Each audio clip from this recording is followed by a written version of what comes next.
asyrafil anbiya'i wal mursalin sayyidina wa maulana Muhammadin wa ala alihi wa ashabihi ajma'in, amma ba'du.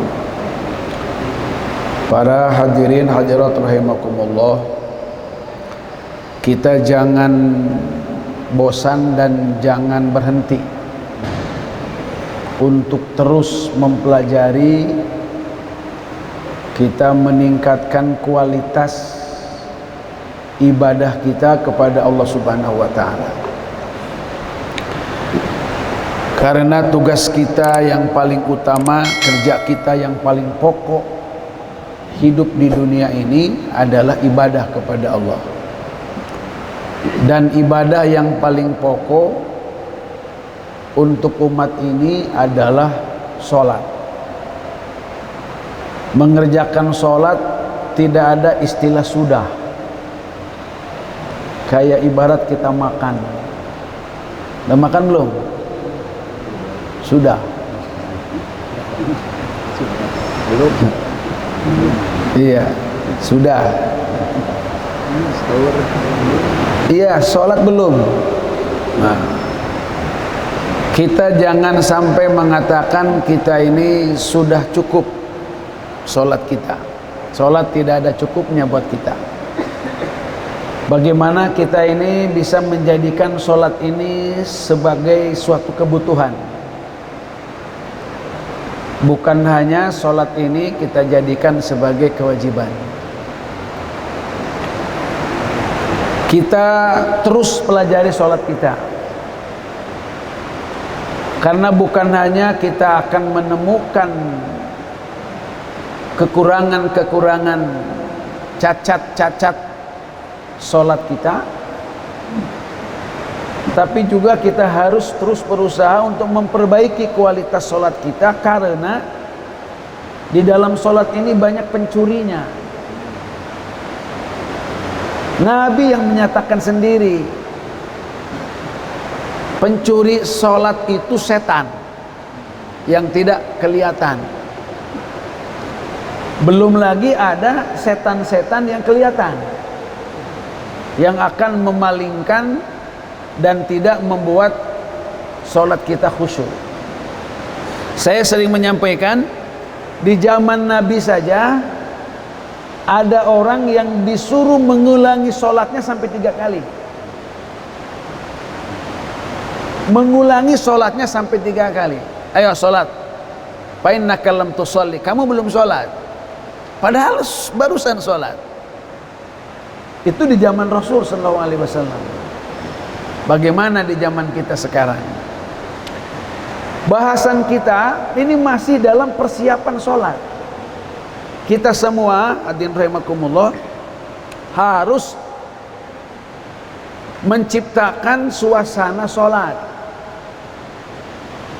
Ada perbuatan yang harus kita lakukan, yang harus kita ketahui sebelum kita melaksanakan sholat. Ini yang kita baru bahas. Belum selesai ini ya. Kita ulangi lagi. Sebelum kita melaksanakan sholat, kita harus membuat suasana. Suasana yang pertama yang harus kita buat namanya adalah bersuci. Bersuci itu ada kalanya namanya wudu. Ada kalanya namanya mandi. Ada kalanya namanya adalah tayamum. Ada kalanya namanya adalah istinja. Salah istinjanya, salah bersucinya, maka tidak mungkin sah sholatnya. Lagi, makanya bunyad-din 'alan nazafah. Agama ini dibangun atas kebersihan atau bersuci.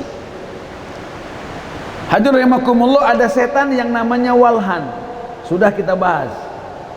Ini spesial untuk menggoda bagaimana umat ini tidak sah mandinya, tidak sah wudunya. Maka kita mempelajari ilmu wudu ini adalah keniscayaan buat kita. Kita tahu bagaimana yang membatalkan wudu itu Itu harus dan wajib kita ketahui, supaya kita bisa mempertahankan wudhu kita, dan kita tahu apakah wudhu kita sudah baik atau tidak, apakah wudhu kita sudah batal ataupun tidak. Wudhu ini sesuatu yang tidak bisa diakal-akal oleh kita ya. Ini ketundukan kepatuhan kita. Membasuh wudhu, membasuh muka, membasuh tangan dan seterusnya, itu merupakan petunjuk ajaran langsung dari Allah Subhanahu wa Ta'ala ketika kita mau melaksanakan sholat. Maka oleh karena itu, siapa yang membasuh mukanya, maka keluar dosa dan kesalahannya dari mulutnya, dari hidungnya, dari matanya, dari kupingnya, dari rambutnya, dari seluruh anggota wudunya. Hadirin rahimakumullah, kita harus tahu juga mana hadas, mana najis. Hadas itu menurut Abu Hurairah, ditanyakan kepada Abu Hurairah, apa itu hadas? Hadas itu ad-durrat wal pusa. Hadas itu adalah kentut gede dan kentut kecil. Sepakat hadirin ahli fikih, sepakat semua ulama, kentut itu batal wudunya. Kentut itu adalah hadas kecil, wajib berwudu. Nggak ada. Bohong itu yang mengatakan. Kalau Imam Maliki misalkan berpendapat kentut itu tidak batal wudu, bohong itu. Seluruhnya sepakat bahwa kentut itu adalah membatalkan sholat. Hadirin rahimakumullah, kemudian yang kedua, kita harus mempersiapkan diri setelah kita wudu. Kita harus menutup aurat, kita harus berpakaian. Ini suasananya harus kita ciptakan hadirin. Harus kita ciptakan suasana. Bapak-bapak, kira-kira nyamannya kita, bagusnya kita, indahnya, karena Allah menyatakan khuzu zinatakum. Yuk kita coba pakai hiasan kalian ketika kita sholat itu. Yuk kira-kira pantasnya menurut adab kita ketika kita sholat itu kayak apa.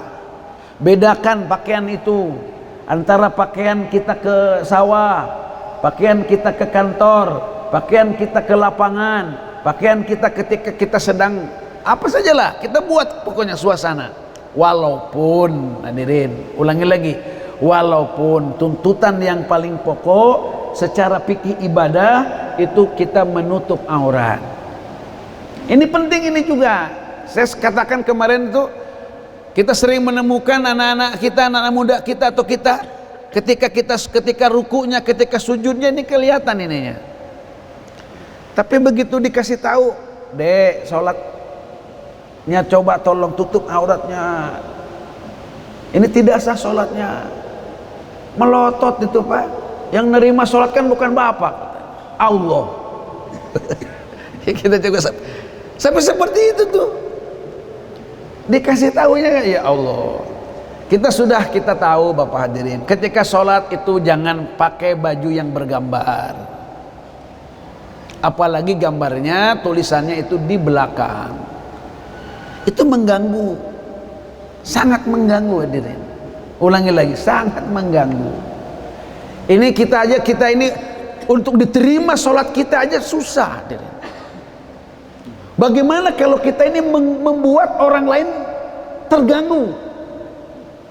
Jangan sampai HP kita menyala, berbunyi ketika kita sedang sholat. Ini ngeri hadirin. Gimana kalau seluruh masjid anggota sholat di sini atau orang yang sholat di sini ini terganggu dengan HP kita? Bagaimana kalau mereka semuanya menuntut kepada kita? Karena terganggu konsentrasinya, terganggu khusyuknya gara-gara bunyi HP yang kita miliki. Jangankan kita mempertanggungjawabkan kehusuan orang lain di depan Allah Subhanahu wa Ta'ala, kita akan mempertanggungjawabkan sholat kita khusyuk ataupun tidak, diterima tidaknya sholat kita di hadapan Allah. Luar biasa susahnya, apalagi dibebankan untuk menerima dan menanggung terganggunya sholat orang lain karena HP atau karena bunyi HP kita, karena gambar yang ada di dalam punggung kita, di atas punggung kita. Allahu Akbar. Terus hadirin, Berikutnya hadirin rahimakumullah, kita ini harus tahu arah kiblat. Ini ulangan aja dulu. Harus tahu arah kiblat hadirin. Ini jangan hanya kira-kira saja. Ini ya Allah, umat Islam yang paling hebat di mana saja dia berada, itu yang harus kita ketahui, itu arah kiblat kita di mana. Harus tahu. Aplikasi kiblat ada sekarang. Kita coba kita manfaatkan. Jangan sampai kita di rumah kita sendiri kiblatnya nggak yakin.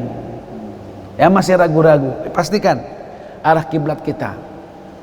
Nah, kemudian hadirin rahimakumullah, kiblat itu adalah merupakan arah yang sangat dihormati, yang sangat dimuliakan, yang titiknya adalah Ka'bah.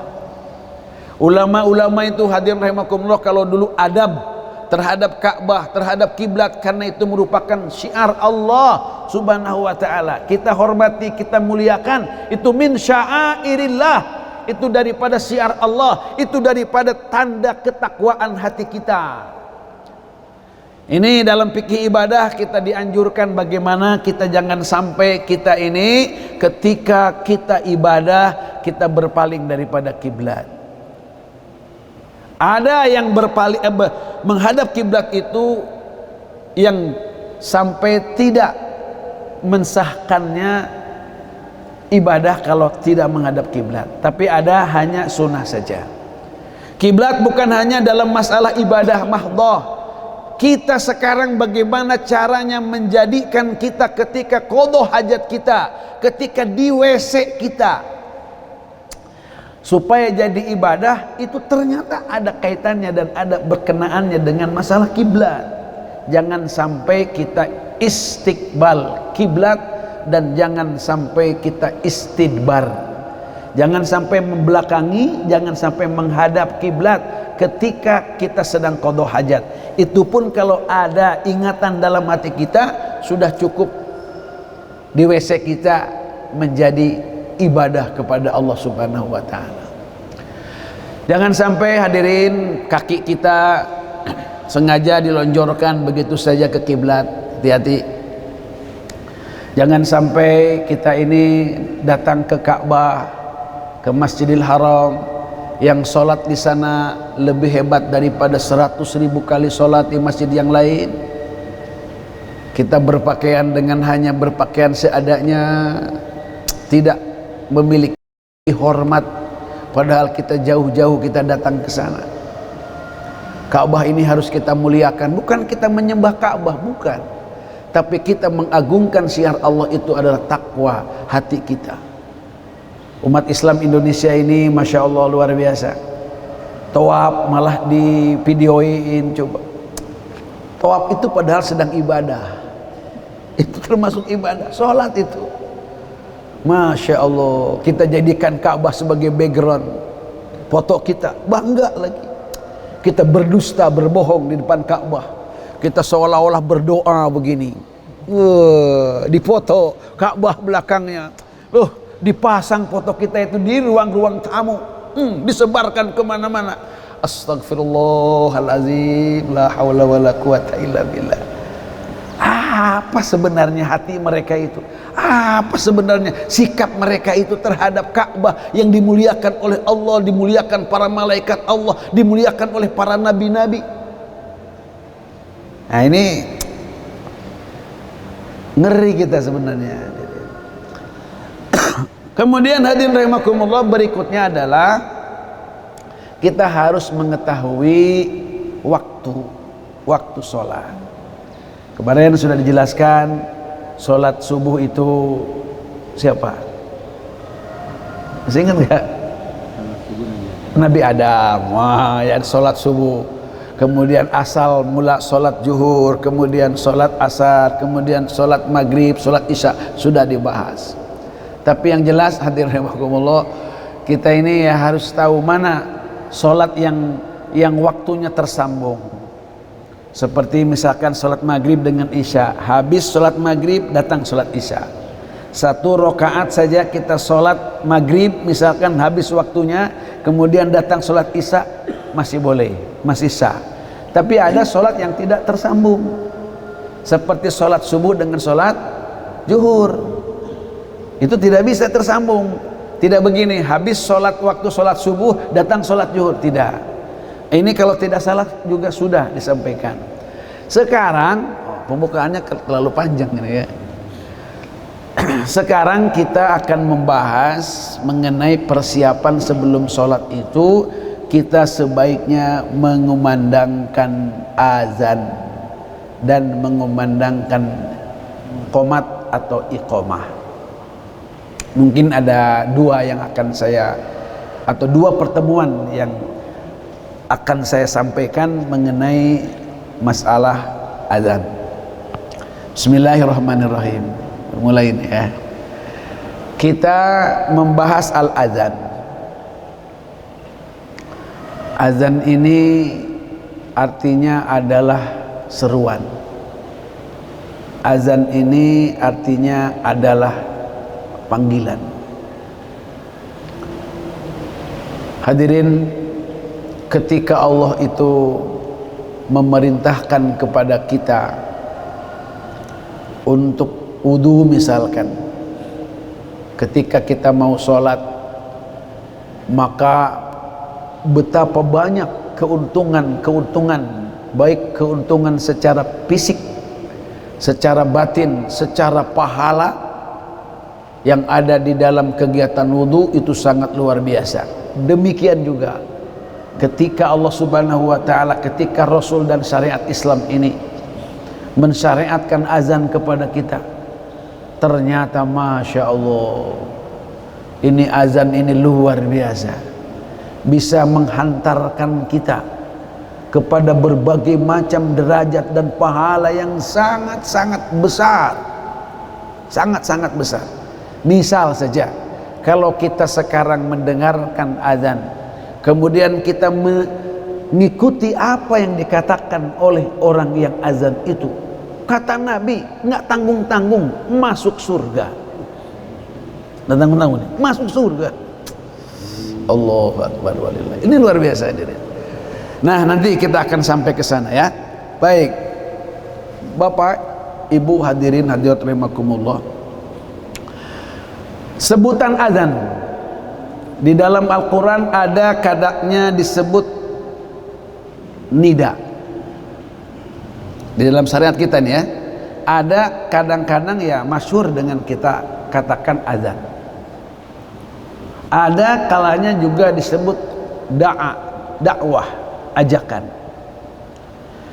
Misalkan Allah Subhanahu wa ta'ala berfirman, a'udzubillahi minasyaitonir rajim, idza nudiya lis-sholati mi yaumil jumu'ah fas'au ila dzikrillah. Idza nudiya lis-sholah, apabila dipanggil nida untuk melaksanakan sholat pada hari Jumat, itu disebutnya nida, panggilan. Wa idza nadaitum ila sholah, apabila kalian menyeru, mengajak untuk sholat,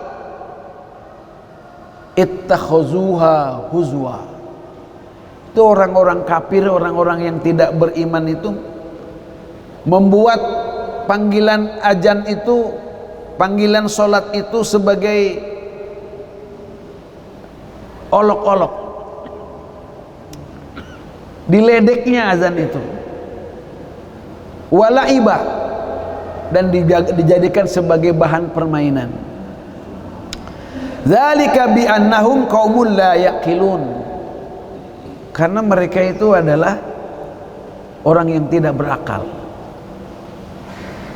Nah, ini diantaranya adalah disebut panggilan. Rasulullah SAW bersabda, lau ya'lamun nas, kalau saja orang-orang itu tahu, ma fin nida, apa yang ada di dalam azan itu, di dalam panggilan itu, wa fis shaffil awal, dan di dalam saf awal, summa lam yajidu illa ayyastahimu alaihi lastahamu. Kalau saja mereka tahu apa yang ada di dalam nida, apa yang ada di dalam saf awal, kalau saja mereka harus mengundi harus berlomba terlebih dahulu untuk memperoleh dan meraih itu, pasti mereka akan mengundinya. Cuman karena kita tidak tahu, ya kita tidak ada priority, tidak ada kita ini respon. Bagaimana itu namanya azan, bagaimana itu shaf awal. Walau ya'lamuna ma fit tahjir lastabaqu ilaihi. Kalau saja mereka tahu tentang tahjir. Tahjir itu berpagi-pagi bersegera untuk melaksanakan ibadah. Lastabaqu ilaihi, pasti mereka akan berlomba-lomba. Ini tahjir ini diantaranya di dalam sholat Jumat. Siapa yang datang pertama dalam atau untuk melaksanakan sholat Jumat itu, ini nudiali sholat itu tahjir.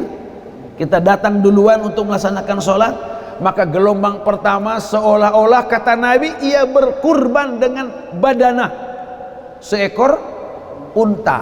Nah, ini unta nih. Kemudian gelombang kedua seperti ia berkurban dengan bakarah, berkurban dengan seekor sapi. Kemudian berikutnya gelombang ketiga, maka seolah-olah ia berkorban dengan ghanamah, kambing. Kemudian berikutnya gelombang keempat, seolah-olah dia berkurban dengan seekor dajajah, ayam, bersedekah seperti ayam, bersedekah ayam. Kemudian terakhir di gelombang ini Nabi sebutkan, gelombang kelima berarti kan? Ini dia akan mendapatkan memperoleh bidah, telur. Ini kalau datangnya imam sudah naik mimbar, ini dapatnya apa kira-kira? Tai chicken. Dapat tainya kali. Hah? Telur sapi. Aduh hadirin. Ini tahjir. Musabaqah, harus ada musabaqah, harus berlomba-lomba. Walau ya'lamuna ma fil atamah was subhi la atauhuma walau habwan. Kalau saja umat ini tahu apa yang ada pada sholat isya dan pada sholat subuh, pasti mereka akan mendatanginya walaupun dengan cara merangkak. Kemarin sudah sampaikan, orang yang melaksanakan berjamaah sholat isya seperti ia melakukan sholat malam setengah malam. Siapa yang melaksanakan sholat subuh berjamaah, maka ia seolah-olah melaksanakan sholat malam semalam suntuk. Kalau saja tahu apa yang Allah janjikan, yang Allah berikan kepada orang yang sholat isya dan sholat subuh, pasti mereka itu akan mendatanginya walaupun dengan cara merangkak. Ini hadirin, bagaimana caranya ya? Kita ini menambah-nambah yakin kita, menambah-nambah iman kita terhadap apa yang dijanjikan oleh Allah Subhanahu wa taala. Kalau kata Kiai Uzairun, sebenarnya apa yang dijanjikan oleh Allah itu adalah kontan. Ini kalau siapa yang datang subuh dikasih uang 5 juta kira-kira, pasti rame ya, pasti rame pasti. Padahal sholat subuh itu 2 rakaat saja, itu baru sholat sunnahnya kata. Sudah lebih hebat daripada dunia dan seisinya. Kenapa kita tidak tertarik ya? Jangan-jangan kita seperti kucing, tidak tertarik kepada duit. Jangan-jangan kita seperti monyet yang nggak tahu harganya emas dengan bedanya dengan harganya pisang. Ini kalau monyet nih dikasih, nih nyet, ini emas, ini ada emas ini 1 kilo ini, harganya luar biasa mahalnya. Nah ini pisang nih, harganya cuman 10.000. Coba kira-kira disodorkan sama monyet, monyet milih mana? Dasar monyet.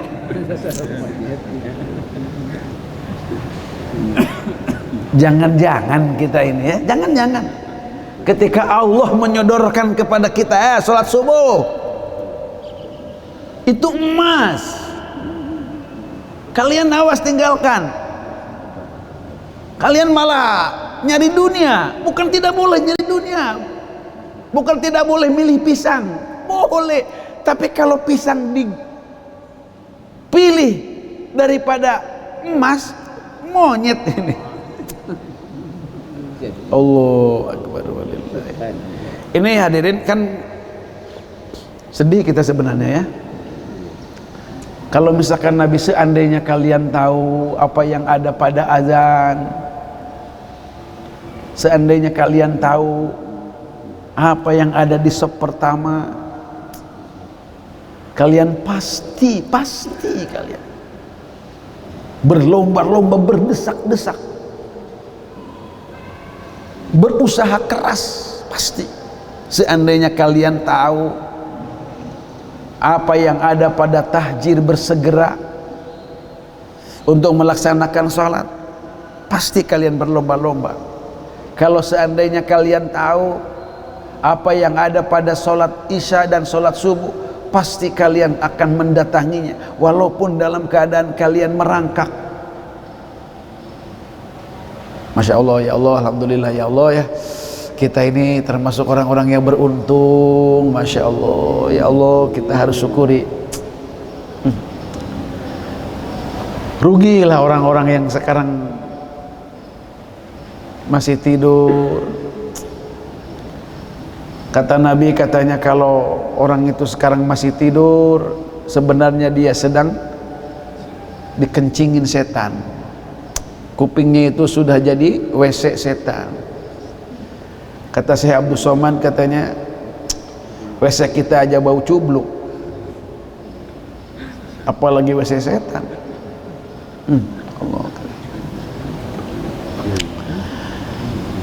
Idza nudiya lis-shalah, kata Nabi, idza nudiya lis-shalah, apabila dipanggil, dikumandangkan azan untuk sholat, adbaras syaitan walahu durat, maka setan itu lari ke belakang tapi sambil kentut, hatta la yasma' ta'zin. Ini kentutnya setan itu apa? Membuat kita saja tidak mendengar, tidak memperhatikan azan.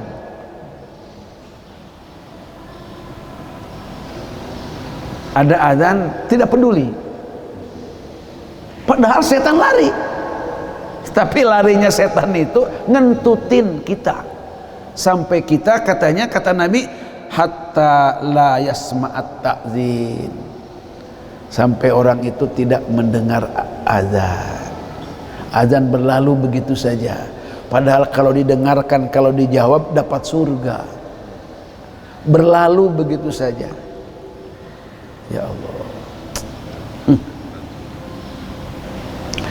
Wa idza qadan nida aqbala, kalau selesai azan dikumandangkan, datang lagi setan itu. Hatta idza suwiba bis shalah adbara, hatta idza qadat taswib aqbala. Kalau dikatakan misalkan as-shalatu khairum minan naum, misalkan, kabur lagi setan itu. Udah beres saja, datang lagi. Nah ini hadirin, ada kalanya begini. Makanya kalau kita ini ngajak orang sholat, itu orang yang paling dibenci setan itu. Pak Ishak, peduli luar biasa. Kalau Pak Ishak sampai bilang bangunin orang tidur kemudian ngajak orang sholat, weh, ini musuh setan ini. Tapi setan juga akan takut. Karena hadirin ya, nantilah kita akan bahas lebih detailnya itu. Ada kalanya ajakan itu kan dikumandangkan azan, tapi ada kalanya ajakan itu adalah kita kita nemuin, kita ajak untuk melaksanakan sholat itu. Nah, kalau sudah menghadap lagi, hatta yakhtira bainal mar'i wa nafsi yaqulu uzkur kadza wa kadza. Nih, kalau sudah taswib, sudah qomat, sudah dikomandangkan, kabur dulu, dia punya kesempatan datang lagi. Diganggunya orang mau sholat itu ketika takbirnya. Allahu Akbar. Konsentrasi apa tidak dia? Benar apa tidak bilang takbirnya? Karena kalau ya udah nggak ingat, Allahu Akbar juga nggak benar bacaannya. Ngangkat tangan aja nggak sanggup coba. Orang yang diganggu setan itu ngangkat tangan aja nggak sanggup. Ngangkat tangan aja nggak sanggup ketika sholat. Liatin makanya. Pasti asal doang, pasti asal aja. Itu adalah orang yang kesetanan. Iya.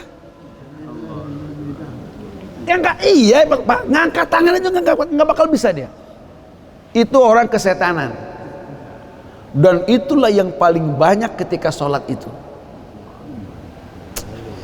Uzgur kaza wa kaza. Nah, sedangkan orang itu Pak, kalau sedang sholat itu apa saja ingat. Ya ini Rasul kok yang bilang begitu. Rasul itu katanya memang ada campur tangan setan Pak. Jadi konsentrasi itu luar biasa. Nah makanya ya, kalau Imam Syafi'i itu bapak-bapak, supaya kita bilang usolli sebelum sholat itu, ini tujuannya sebenarnya. Hanya mintalah untuk orang yang sholat itu sebelum sholat, apalagi ketika mau takbir itu, ingat kita mau sholat. Itu aja dulu. Kalau kita konsentrasi saja itu setan nggak bisa masuk, nggak bisa masuk. Allahu Akbar. Ini namanya nida. Satu lagi lah hadisnya. Rasulullah SAW bersabda, la yahujju abdun hatta yunadi munadin minas sama yahujju fulan. Wala yatazawwaju abdun hatta yunadi munadin minas sama yatazawwaju fulan. Nah, ini tentang munadi, tentang panggilan itu. Sampai Nabi mengatakan, katanya, tidak ada seorang hamba itu pergi haji kecuali sebelumnya dia sudah dipanggil oleh pemanggil itu di langit, si anu bakal haji, dikumandangkan, dipamerkan, diucapkan secara keras oleh malaikat-malaikat di langit. Ini dia bakal haji. Terus yang kedua, wala yatazawwaj, dia tidak akan nikah hatta yunadi munadin minas sama, kecuali dia itu ada yang memanggil-manggil di langit, yatazawwaju fulan, si anu bakal nikah. Aduh, besar Pak. Jadi haji, nikah itu adalah nasib. Nasib itu. Tapi nasibnya berkenaan dengan munadin, panggilan di langit. Nah dulu ini bisa dicuri Pak oleh setan itu. Kemudian setan itu nanti bisa memberitakan kepada dukun-dukun tentang panggilan-panggilan malaikat mengenai jodoh misalkan. Tapi Nabi menyatakan bahwa katanya kalau saja Jibril, Mikail, Israfil, wa hamalatul ars wa ana minhum, kata Nabi. Kalau saja Jibril berdoa, Mikail, Israfil, dan malaikat-malaikat hamalah ars, malaikat pembawa, pemikul aras, dan juga aku bagian daripada mereka berdoa kepada Allah Subhanahu wa taala untuk menentukan jodoh seseorang, maka tidak bakal bisa kecuali jodoh itu adalah jodoh yang sudah Allah tetapkan. Aduh, ini ulangi lagi hadirin, ini mengenai panggilan. Bapak-bapak semuanya kalau dipanggil sudah ya, wa azin bin nasi bil haji ya'tuka, sudah, kita ini sudah dipanggilin sudah, cuman kita ini mau menjawab panggilan apa tidak. Bapak kenapa nggak sholat subuh? Belum dapat panggilan. Mana itu ya, kan aneh itu.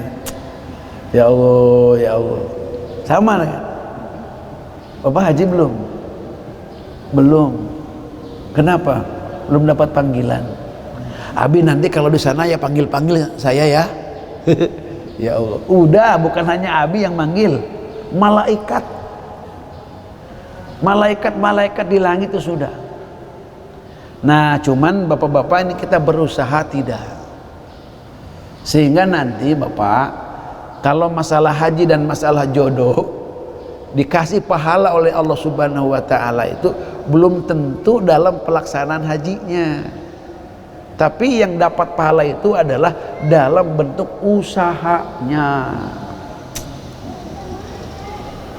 Aduh, nanti ketika dipanggil oleh Allah Subhanahu wa taala, dihisab oleh Allah, kamu berapa tahun kamu hidup di dunia ini?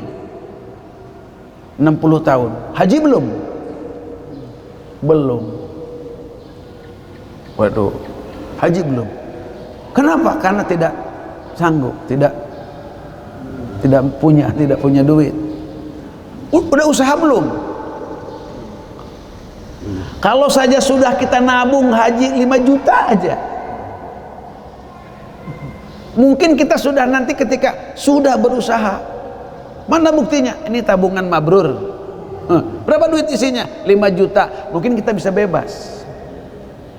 Kan ada usahanya itu. Cuman kalau tidak gimana nanti? Usaha belum? Belum. Usia kamu berapa tahun? 60 tahun. Belum usaha? Belum.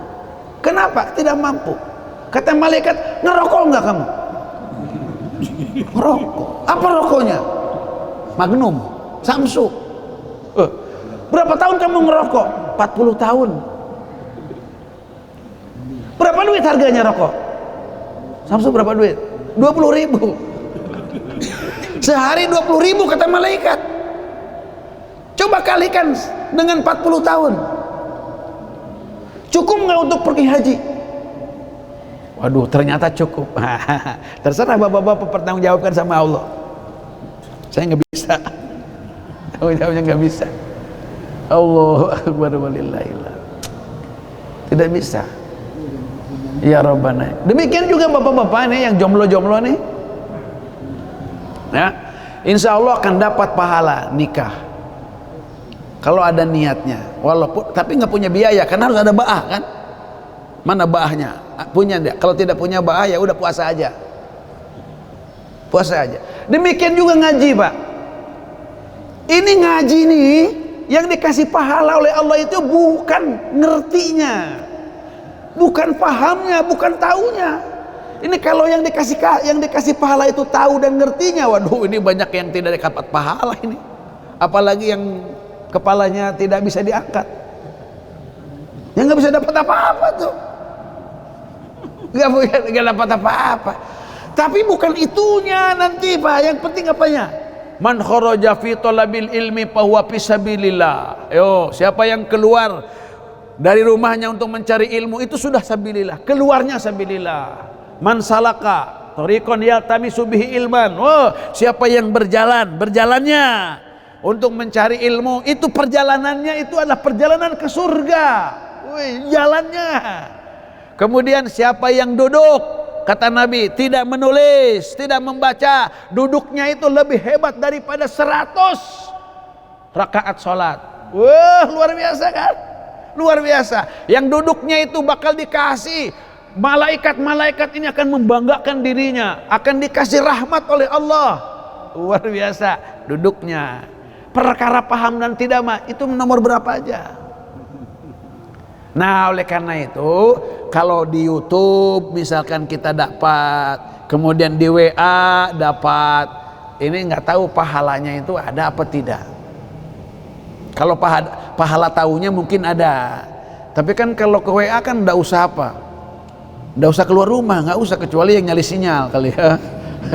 Tidak usah berjalan dulu kan, tidak usah duduk, tidak ada talaki. Masya Allah, ini saya bisa melihat wajah-wajah bapak-bapak bisa melihat wajah. Wah, ini bukan perkara yang gratis.